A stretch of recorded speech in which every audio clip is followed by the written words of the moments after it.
guys, when was the last time you picked up money? You just working money in your own business and you were like, I see money there. When was the last time? I mean, that's my problem with this whole analogy that investors are not happy. Who are they? I don't think people understand how market works. Okay. I don't think they understand how financial markets work. Oh, yeah.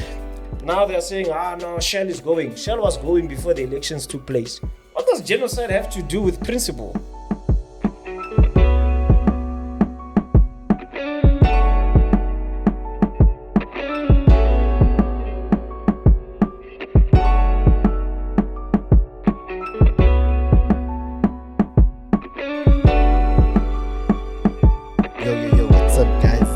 Right here from Top Trader SA. I'm not sitting alone. I'm sitting with my amazing co-host, His Excellency Givens Kgasi, your future president. Yes. Yeah.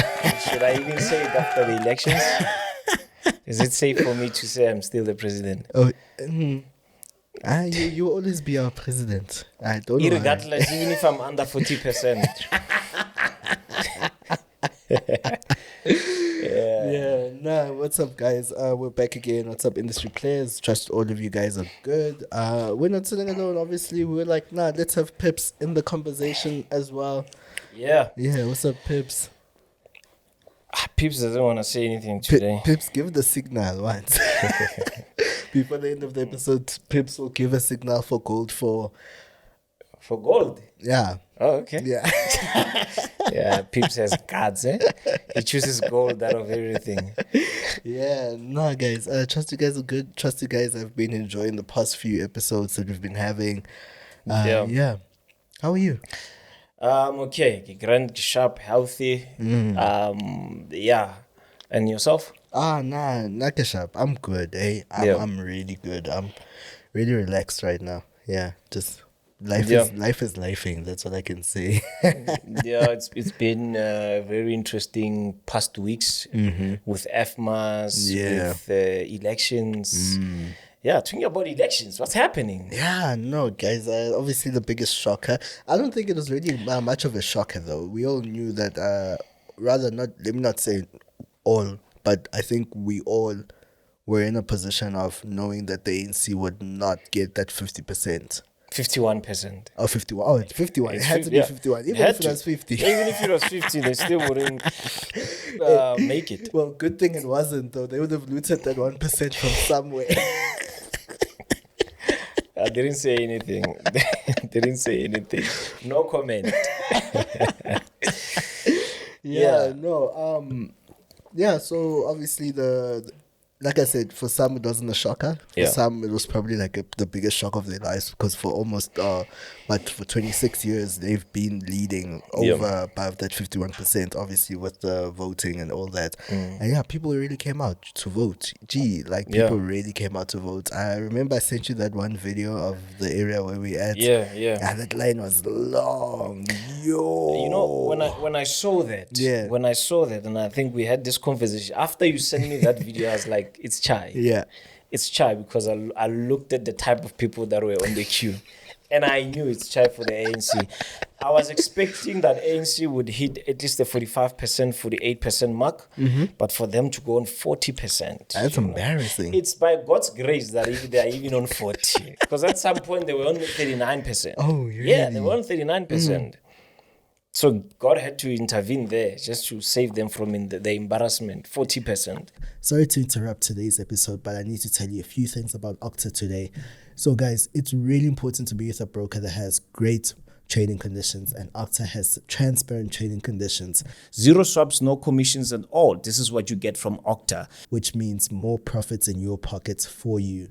Fast deposit withdrawals with various options. Deposit funds securely in 1 to 2 minutes and get your profits in 25 minutes, right just when you need them.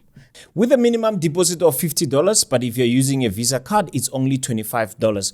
They provide a wide range of instruments, 150 plus stock assets, 30 plus crypto assets, 35 currency pairs, metals and indices for you guys to be able to trade. Also, we're giving you guys 100% deposit bonus when you use the code TOPTRADER. Trading made clear. Trading made clear with Octa. Yeah, I mean when those particular areas are the metro areas, we call them that, when because obviously there was more people voting in those particular areas, Yeah. so the counting of the votes took more time. Yeah. But when those votes actually started coming in, that's Yeah. where the ANC took a heavy knock. Exactly. It was quite a heavy knock as well. And obviously, guys, we're not just here to talk about politics. It's politics and charts, obviously, today. How did the market react to that? Yeah, no, 100%. Because the news, this is big news, actually. It's not. It's not international headlines. Literally. Yeah. I mean, Bloomberg has got us there. New York Times has got us there. I think ANC is one of the, if it's not the oldest political party in the whole world. What do you mean? ANC is like 100 years old. That's how old it is. Really? Yeah, I think ANC is the oldest political party in the world, if I'm not mistaken. I might be wrong, but what I know is that ANC is one of the old, you know? Yeah. Let me check here. The oldest political party in the world. MJ, they said when we drink water, we must. We must what? Like all they hear is. They don't want to hear this. So we'll drive fast during the shoots, guys. Okay, so what I see here is the oldest political party in Africa is the African National Congress, which was founded in 1912. The eighth, yeah. The oldest liberation movement in Africa. That's Wow. 100 years old. It's very old. So it's for someone to come and say, hey, man, look, I don't know what happened, but MK did that in 5 months, man. You know, some things are like, I don't know. That's the biggest shocker. That is the biggest shocker of the whole thing. But for me, it was not, to be honest with you. You think so? Yeah, because look at. Okay, I was a bit skeptical because I looked at the way in which MK was founded. It was too quick, you know. Oh yeah. But they were smart because they were targeting a certain group. They knew that this we should make it like it's a Zulu political party, and they were smart. The Zulus are more in South Africa. You understand? So if you target them, obviously you'll get numbers. So that was the smartest thing to do. Oh, but people love Zuma though, eh?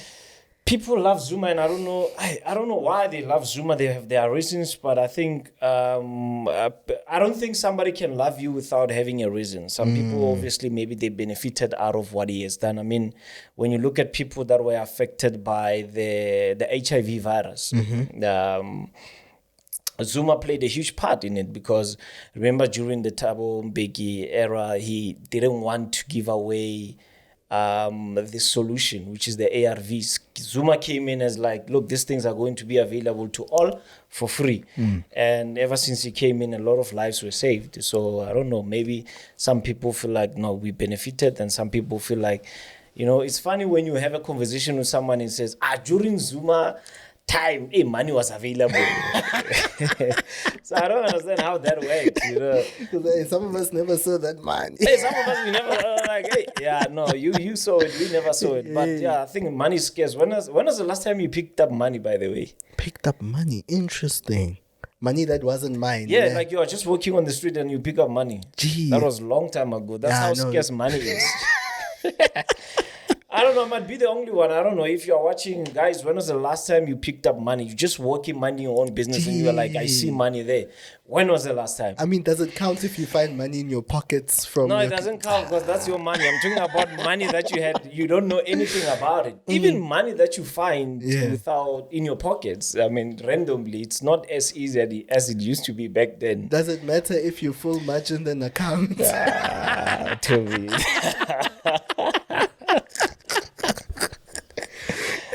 It's starting, man. This money is cheap. This money.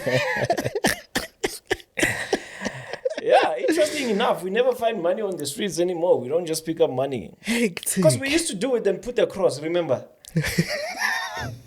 MJ just exposed his age, guys. Yeah, you used to pick up like 10 rands or 5 rand, and you put a cross there. Yeah, that's true. And then you put it in your pocket, then you're going. Or when was the last time you saw money and then you stepped on it, then you waited for everyone to walk around just to check? When was the last time you did that? When was the last time you did that? That sounds like a varsity life kind of thing. Man, that was like, long time ago. But it sounds like you... That's how old I am. Long time ago. That when I'm telling it to my kids, I say back then. Back then. Yeah. Or back in the days. Yeah. Yeah, I think varsity days, I never even picked up money, man. But I think I did. I might not remember, but... It was really a long time ago. Yeah. Uniform days. Yeah, no. 100%. I think it was uniform days 100%. when even we picked up me, money. Even for me. Yeah. So some people would say, the reason why we don't pick up money is because of now we are digital. Banks, bank accounts, now we have like cards. Okay, sharp. When was the last time you saw a bank card on the floor? It's the same. Hey, but it's crazy though, picking up money though. People are still picking up money, but they're getting scammed. Do you know that scam with the... Oh yeah. People are still picking up money. It's standard procedure. So they make it like it's a bundle. Yeah. And then they're like, hey, look at that. Then when you pick it up, they're like, hey, we saw you and it's someone's money. But for us to keep quiet, it's fine. Take the money and give us your phone. Yeah. And then you take the phone, they take the phone, you take the money. When you are now shy a corner there, you start counting, you see, you are welcome by a ShopRite fly. So that goes to say that even when people are picking up money, sometimes it might not actually come with the best of energy. It comes with other things. So so right now you're basically saying that the idea of picking up money on the street somehow correlates to the entirety of the state of the economy. Yeah. That's crazy though. That's a crazy correlation though. It's bad. I don't want to lie. It's bad. Money is scarce. Money is scarce. We don't find money anymore. And you know how funny it is now that we are being played, and this is just my personal opinion, we are being played for a fool that the markets are reacting to the elections. Okay. And I beg to differ there. I beg to differ with a lot of analysts. Okay. Because I was paying much attention to how the markets were reacting to the elections, right? From day one when there was a special voting, which was on a Monday.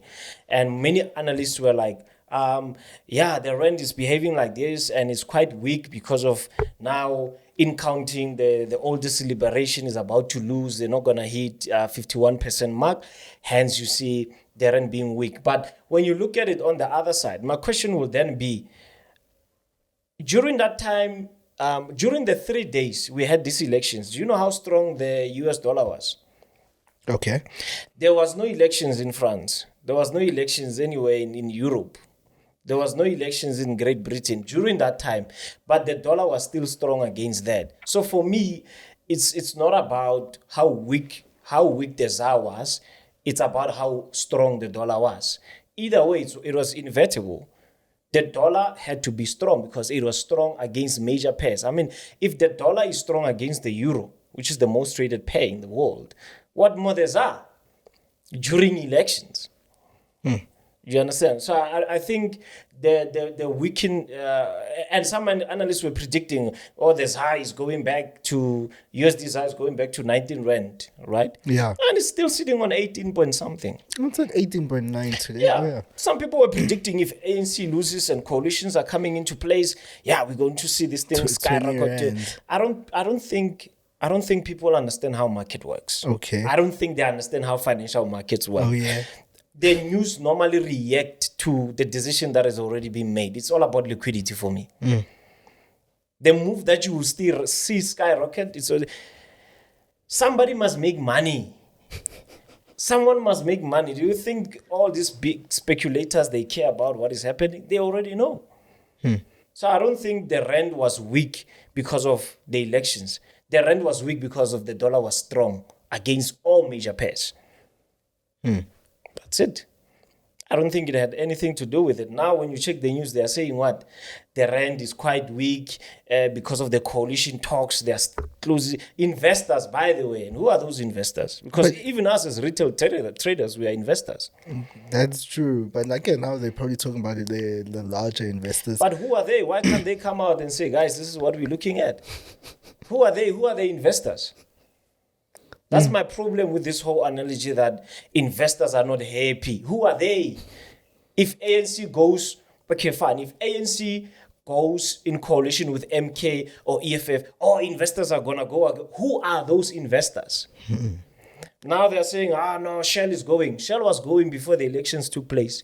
Why are we now putting Shell in the whole thing? DSTV is being sold now. Somebody wants to buy it. Why?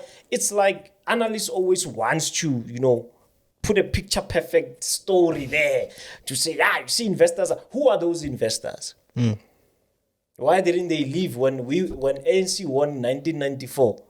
They stayed. They stayed. Individuals left, and individuals were seen as investors.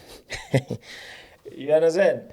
So I don't understand this whole thing of investors. And the rand is doing well. I don't want to lie. For the fact that the rand was on 19 rand before elections, now it's on 18 point something. It's fairly good. And you know why? When you look at the markets from Monday, right? Guys, we shoot on Thursdays, right? If you look at the rand, the US dollar performance from Monday, it's strengthening now because of the ISM release that happened on Wednesday, right? Because it was positive. So we had a bit of strength there on the dollar. But after the news, the dollar lost strength. Now you see the ZAR is gaining strength. So how do you explain now the strength of the ZAR? Because last week you said it's because of elections. The coalition agreements, they are not even yet reached. Already you are telling us now it's weakening because of the coalition. It doesn't really make sense for me. Yeah. That's why I have so much respect for traders who trade fundamentals. Oh, I've got so much respect for them. Yeah, no, I also do personally. Me fundamentals, guys. I did it once, twice. Yeah. I never went back. Like it's not for me. It's not for. It's a lot of work. But even on a larger scale though, because I think somehow we've kind of just said fundamentals is NFP. Is CPI, is interest rates, and that's where fundamentals start and end for a lot of people. And that's not the truth of the matter. It goes far beyond just that. Macroeconomics, it goes further. Obviously, when you have people who trade fundamentals properly, I know a guy, he trades fundamentals every single day. And it works for him. It works for him. Like so much respect for those every guys. single day. It's for fundamentals. He doesn't even need to look at a chart. It's just a thing of he's just looking where the price is, and then that's where he's buying or selling based on fundamentals, based on news coming out, and that's that. There are people that can study the momentum of fundamentals. They don't just look at one article and conclude the rand is weak because of 1, 2, 3. I buy. You understand? There are people that know this article doesn't really shake the market. I'm not gonna go with this article.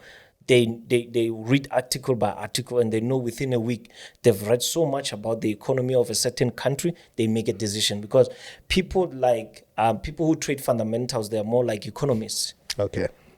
They can predict where the price can go. Look at Nasdaq now. There was a rumor we hit in 19,000. Right? It's on 19,000. It was a rumor. Right? And we are already there. And economists were predicting that. Right? Capitalists were predicting that. People that are in the financial markets were predicting that. But they had a study. They didn't just read one article. And within that, there were articles that were saying Nasdaq is at the all-time high. We are about to see a major drop. Where is it?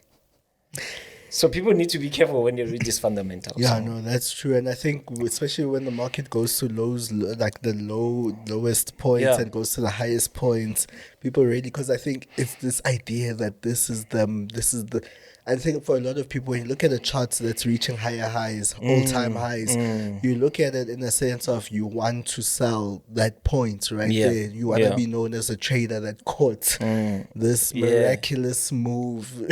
Exactly. Like sniper. Sniping on the monthly charts there. Yeah. And I think sometimes you really need to think just beyond that. Yeah. You know, and kind of be careful. Be like, because you look at a lot of go back test. Look where markets kind of hit their all-time highs, and some of them just kept going up. And you kept on selling, and it's just going up, and say one day it's gonna go down. I mean, the perfect time to sell Nasdaq was during COVID. Yeah, exactly. Like they're right there. Yeah, sure. That was so we need another COVID situation to kind of hit those kind of numbers again. Exactly, it's like the halving. A lot of people, you know, the articles made it look like something drastic that is going to happen. People are now panicking. Yeah. They're, you know, closing their positions. Others are buying. Others are. You understand? And you know, like, is it Samuel Ilanga? The way he explained it, so spot on that this is something that normally happens. But articles, they remember at the end of the day, articles they must also sell. So as much as we have market manipulation, we also have media manipulation. Yeah, that's true. Yeah, that's true. The media tends to, you know, put drama in something that is not there, man. Yeah. Oh no, it's a panic. Oh no, things. And when you arrive there, you're like, okay, what's happening there? You remember what Julius Malema was saying about land, taking the land without compensation and whatnot, and then the media in the States were like, oh, this is genocide. What does genocide have to do with principle? You took what belongs to me, you have to give it back.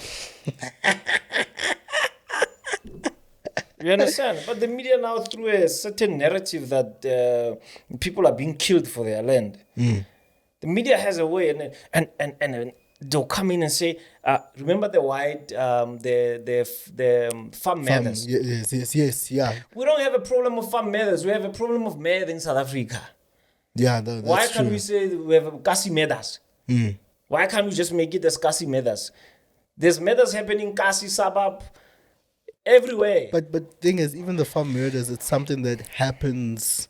It's not a one-time thing where we had like all the white farmers were killed murdered at the same time. Exactly. It's things that happen because of the crime in our country. Exactly. So we have a problem of crime.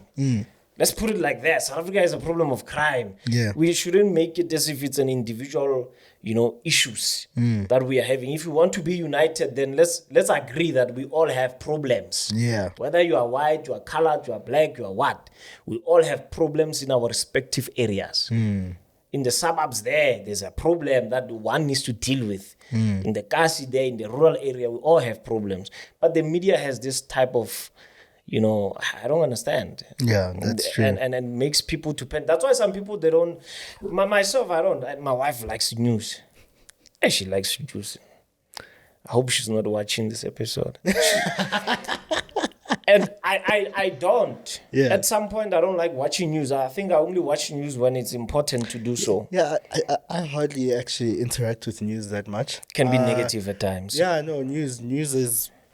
If there was no bad things happening out, there wouldn't be any news. Yeah. Yeah, because Exactly. when you look at the whole gist of how news works, you're like, okay, there needs to be bad things happening around the world. Like, especially right now when you look at what's happening internationally, everywhere, you see that things are happening and they're reporting on the bad things that are happening all around, you see. Yeah. And it's just like that. It's actually like, Remember what happened with the Putin interview? Yeah. There's a lot we learned from that interview that the media never covered. Yeah, and there was a guy who was like, no, I'm going to step out. Yeah. I'm going to step out. And then like not do the traditional way of doing media. And I think the landscape of media has changed. People are trying to adapt. But now it's like, who's the quickest to release the news? I don't even think guys are fact-checking the news anymore. Nah. There's no procedure anymore. Everyone is just, I want to be the first one to release breaking news. You hear from one investor and then... And it becomes like a whole thing. Yeah. It becomes like a whole thing. So that's the problem I have with this whole media thing. Yeah. The markets are reacting to liquidity at the moment. I don't think they are reacting to whoever wins elections and whatnot. It is what it is at the end of the day. Yeah. You know, so we don't have to make it seem as if the investors. I want to know who are those investors. Yeah. Introduce us to those investors so that when they go, we know goodbye. Yeah. Or why are you going? Yeah. Who are those investors? 100%. And which industry are we talking about? You see. You understand? With so many industries that we have in our economy, now we're just going to say investors. Yeah. Why would they must say in agriculture, investors are going? And like, okay, that since. Yeah, and then it's hard to get like an entire landscape of the whole market because of one particular industry. And it's just like, now people are leaving South Africa, money's leaving South Africa. Which money, by the way? And who brought it here in the first place? And so this whole concept, I don't like it. This whole concept of investors are going and they must name those investors. We want to know those investors. They'll never, Chief. They will never. Because they don't exist. Shell was going either way. Shell had problems either way. And they are not only living in South Africa. I think they are also pulling out in certain areas. Oh, yeah? Yeah, they're pulling out. So it's not a matter of, no, it's because of these politicians, Shell is leaving. Oh, so what about other countries that are doing fairly well in their economic state? But in South Africa, just because of we have this negative narrative, so now when certain companies are leaving, we are blaming it on the economy. It is what it is at the end of the day. And we are all partakers of that economy. That's true. Yeah, that's why somehow I prefer these yellow guys and the blue guys who come in coalition. Because these blue guys, they spy a lot. They'll take you to court, those ones, every week. You understand? Yeah, because I don't want to name this political parties. Gents won't be able to loot comfortably anymore. Exactly. You know, the problem I have with these three ones, you know, the yellow ones, the greenish ones, and the red ones. It's one thing. If you are being honest. Yeah, no. I think a lot of people know that. It's one thing. It's not a thing that's... Yeah, it's one thing. I mean, I'll just name them. The EFF, they perform fairly bad. Yeah, no, that's what I was talking about. I remember I sent him a message the morning off, and I said to him, Chief, today you're actually going to see what social media is really about. Because you go online, Twitter, wherever, EFF is massive. Exactly. It's massive. Exactly. But I was like, now you're actually going to see that more people talk on social media than what they do in actual real life. Exactly. It's not the same. They don't correlate. And that's all I'm going to see. Perfectly, Doc. This is how our society is overall. And it became that. Because right now, EFF is like the body slay queens online, whatnot. Everyone talks about EFF almost every day. They always trending, whatnot, this and that and But that. you know why? Because their target market is on social media. Yeah, but their target market is also not voting as well. But as well, people were all saying, hey, I voted EFF, what happened? People were asking, what happened? And I was just like, but you understand, social media is not real. Filling up a stadium doesn't mean nothing. I mean, you're talking about 100,000 seater capacity, the FNB that the EFF filled, and people are like, we're going to take over. 100,000 is a drop in an ocean. And then you look at the DA, they don't fill stadiums. They go for smaller ones. But look at their performance. But even their performance is not that great. It was not, but they're stable. And they're stable. We expected them to, go below a bit. But at least 1% or 2% for them, it's achievement. Because the other guys there, they dropped with 15%, isn't it? Yeah. It's a lot. And it also tells you that I don't think as much as the DA, they say they are in, official opposition. They were supposed to capitalize on that 15%. They took nothing from that 15%. It all went to KZN. That is so true. They never capitalized on it. Yeah. No, guys, if you guys traded the USD ZAR during the elections, let us know what your predictions were and what was the outcome of that trade that you guys are looking at and what you guys think moving forward. Will the Rand hit 20 Rand or Will the rand to dollar hit 20 rand, or are we just like, is it wishful thinking at this point? Speculations are coming in. A lot of analysts are saying, but it's been people want the 20 rand. I don't think we're gonna reach it, because they say the best performance we can ever have by December is 18.42 by December, and these are analysts. I don't know. We will have to see, because we don't know the coalition, what's going to happen at the end of the day. Small parties are also coming in. Yeah. You see, Musimai at least has a seat. Oh yeah. Yeah. Who Who funded Musi, by the way? He performed bad. Musi Maimani. I want to say something there. I'm gonna say it. Musi Maimani came in, and the person who funded him was like, I also want my money. You get it? He has a seat. Hemi Mashaba also has a seat there. The PA, gating, and Parliament is going to be interesting. Yeah, it's going to be fun, actually. And I think, guys, based on also this coalition talks and everything, let us know what you think the coalition talk, or whatever the outcome of these talks will do to our market. Yeah. But do you think it's going to be positive or negative? I don't know. I think the decision has already been made. Oh, you think so? I think the decision has already been made. There's a lot of backroom conversations happening right now. Too many, though. And I think when you watch, what's crazy is that when you watch a series about American politics and all that, and then you find out in the series how the writers write it, and then you find out there's a lot of backroom conversations happening internationally. So it's like, if that's happening internationally, obviously that's how politics are. There's a lot of backroom conversations, backroom dealings. People are trying to see, hey, what can we get out of this? Simple as that. I don't even think it's that, and obviously the person who's willing to sell out. Yeah, but I don't think we as retail traders took much of this fundamentally trading the USD ZAR, just simply because of a lot of brokers are giving us a fairly deep spread on USD ZAR. It's quite expensive. Yeah, it is. For some people that are making small deposits and they're scalping. It's exotic, so it's expensive to trade. Yeah, no, it is. It really is. Yeah, so and for the people who trade, I think long term it works out for people. Them. But like, fundamentally, full margin guys, it doesn't even execute that.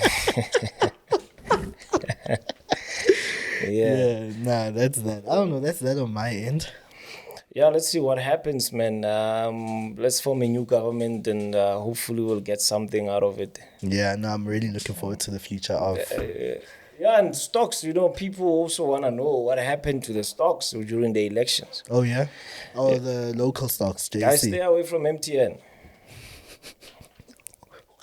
Stay away from MTN. I'm talking from experience. Stay away from MTN.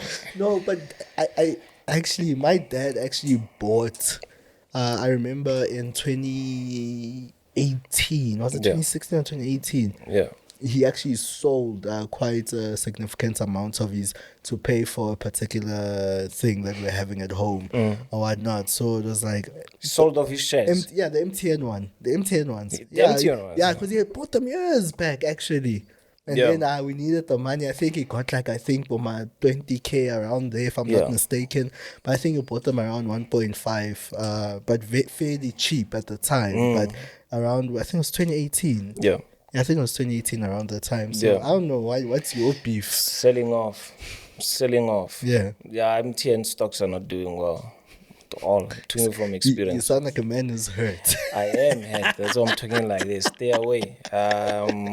One particular stock that we underrated is Capitec. That's true. Yeah, Capitec is doing fairly well. I think it's the best performing for last year, if not this year as well. Or even still now. Yeah. Capitec and Sibanye.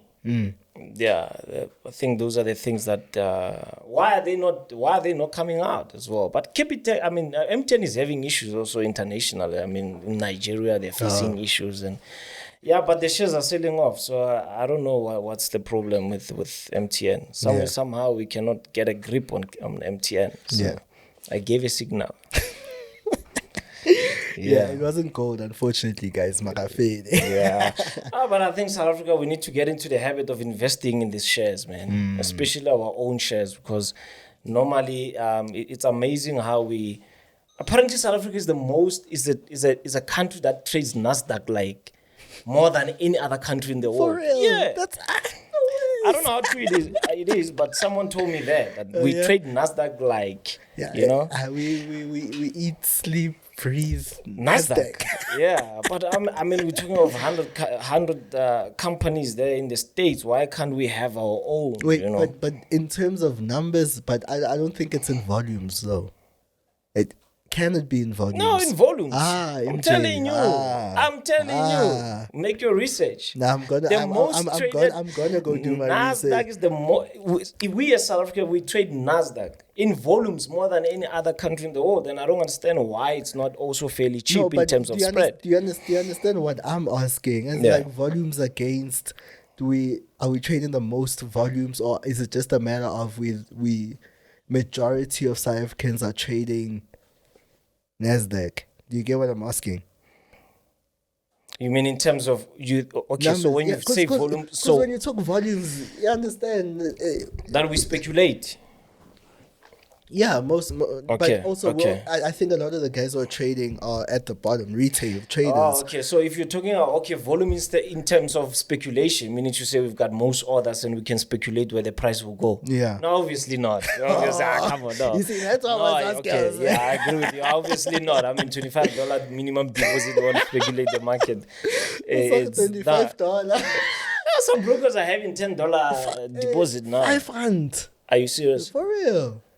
There's a $500 deposit now. Minimum deposit. You can't even open it. So obviously, when it comes to speculation, we cannot get that far. Yeah. But in terms of numbers. Okay. Yeah, but numbers then speculate, because that's a quantity. Talking about liquidity that, that is in the market now. We don't.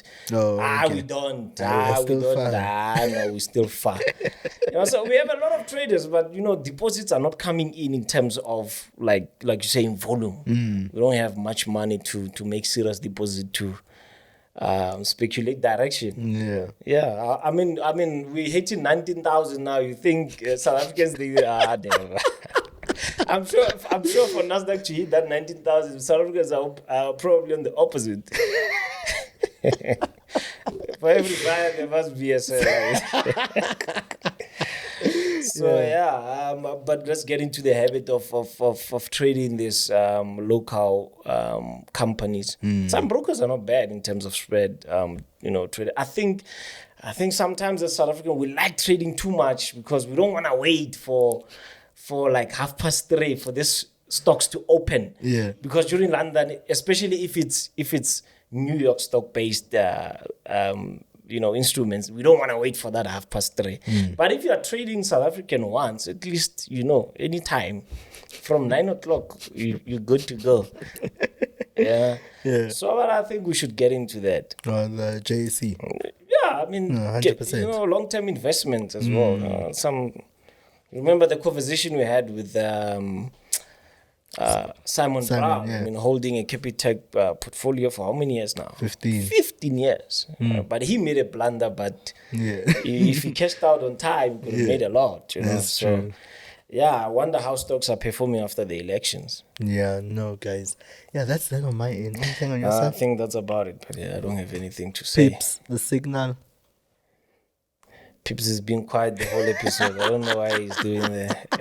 He's just chilling. Yeah, I don't know what he's doing. Yeah, all right, guys. Thank you guys so much for watching. We love you guys so much. We'll see you guys same time, same place next week. From myself, Nqobile Tembane. MJ Givens Kgasi. And we out.